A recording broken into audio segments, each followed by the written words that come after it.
Mr. Philadelphia, Charlie Mack, his daughter, India Marie, what an outstanding young lady she was. Those of you who are fathers and have daughters, you know how that feels when you see your daughters just shining. I know a little bit about that.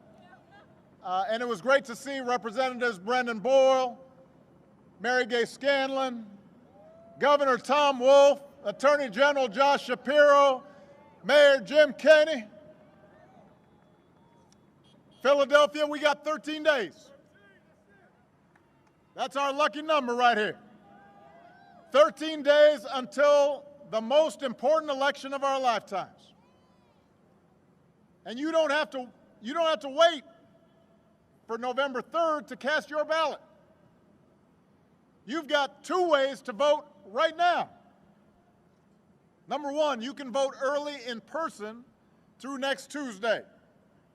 How many people, anybody here voted early already?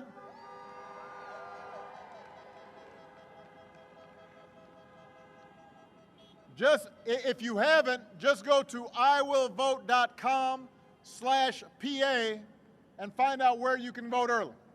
Number two, you can vote from home with a mail-in ballot. Just go to iwillvote.com/PA to request your ballot right away. And before you send it back, Pennsylvania's got this thing where you've got to use both envelopes.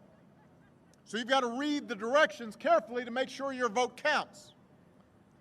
And if you've already voted, then you've got to help your friends and family make a plan to vote.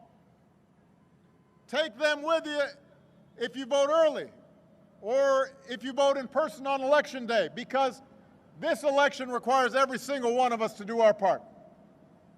And what we do these next 13 days will matter for decades to come. Now, last time I was in Philadelphia, I was at the Constitution Center. And I was delivering a speech for the Democratic National Convention this year. And I said during that speech, I've sat in the Oval Office with both of the men who are running for president. And they are very different people. I explained that I never thought Donald Trump would embrace my vision or continue my policies, but I did hope, for the sake of the country, that he might show some interest in taking the job seriously. But it hasn't happened. He hasn't shown any interest in doing the work or helping anybody but himself and his friends, or treating the presidency like a reality show that he can use to get attention.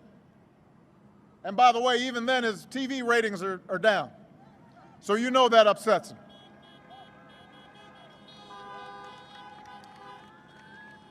But the thing is, this is not a reality show, this is reality.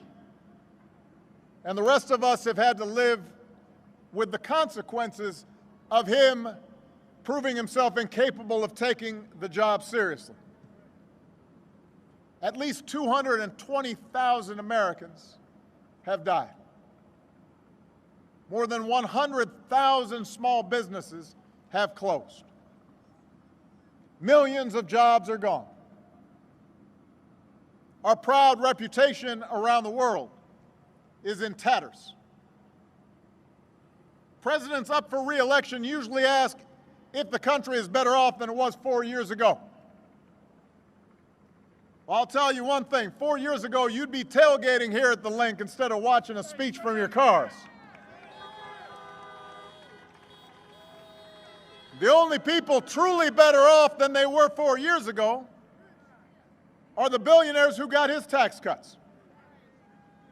Right now, as we speak, Trump won't even extend relief to the millions of families who are having trouble paying the rent or putting food on the table because of this pandemic.